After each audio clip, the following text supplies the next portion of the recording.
Monsieur qui a le micro. Henri Thénardier, je voudrais remercier vivement André Bellion et Natacha Polony d'avoir organisé ce colloque qui me fait chaud au cœur. Je crois que vraiment, nous devons nous battre sur le plan idéologique. Moi, je me bats depuis longtemps contre le concept inepte et contradictoire de souveraineté européenne. Il faut rappeler que Rousseau, dans le contrat social, dit « Avant de savoir comment un peuple se donne un roi, il faut savoir comment un peuple est un peuple ». Donc le problème majeur, c'est l'autoconstitution du peuple. Or, sauf erreur de ma part, il n'y a pas de peuple européen, ni de peuple européen en voie d'autoconstitution.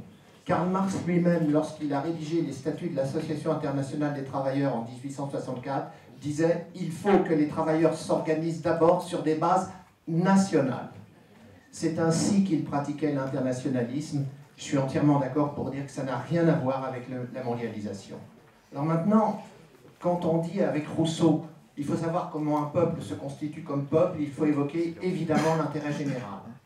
Et l'intérêt général, c'est effectivement la finalité constitutive et la République sociale et la République laïque, bien entendu. Or, moi, je voudrais dire qu'en réfléchissant sur la création de l'Europe à la libération, je me dis, on avait le choix, on avait une alternative entre la voie tracée par le Conseil national de la résistance, qui a été célébré par les deux très beaux films de Gilles Perret, La sociale et Les jours heureux. Et cette voie, c'était la voie qui conciliait la justice sociale et la souveraineté populaire et nationale. Conseil national de la résistance. Et ce n'est pas un hasard, c'est pas du tout contingent qu'il y ait un lien entre le rôle antisocial de l'Europe actuelle et le dessaisissement des souverainetés nationales. Quand Kessler ose dire, vice-président du MEDEF, il faut aujourd'hui déconstruire méthodiquement le programme du CNR, et que l'Europe de Jean Monnet, qui est l'alternative à l'Europe du CNR, l'Europe du CNR aurait visé deux finalités indissociables: le maintien de la souveraineté populaire et nationale, et le maintien de l'intérêt général et de ces conquêtes extraordinaires que constitue par exemple la sécurité sociale, créée par Ambroise Croizat à la Libération. M. Rebsamen ne savait même pas qui était Ambroise Croizat, ministre du Travail.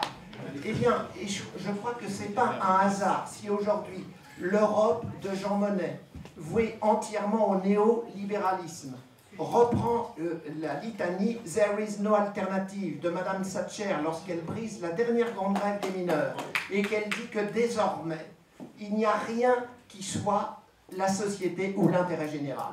Voilà cette idéologie à double détente, mais où, effectivement, on instrumentalise l'Europe comme idéal de substitution à la véritable justice sociale et que, effectivement, on se sert de l'Europe pour briser les dernières conquêtes du prolétariat et du monde progressiste, pour briser le code du travail, comme vient de le faire, de façon méthodique et systématisée, M. Macron avec ses ordonnances, avec l'anticipation de la loi El Khomri, briser aussi, bientôt, les services publics, qui avaient été conçus, ne l'oublions jamais, comme une forme de salaire indirect, et en exaltant la concurrence libre et non faussée, on veut balayer tout ce qui est le sens du commun, ce qui est commun à tous les êtres humains par-delà leurs différences.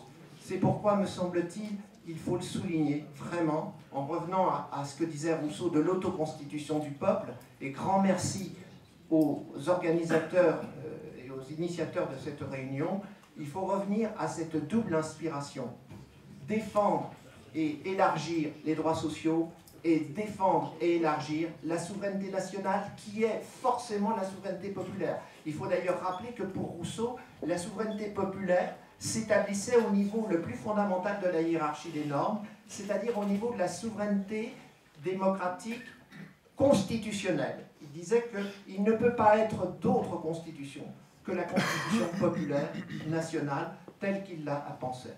Voilà, c'est tout ce que je voulais dire. Merci.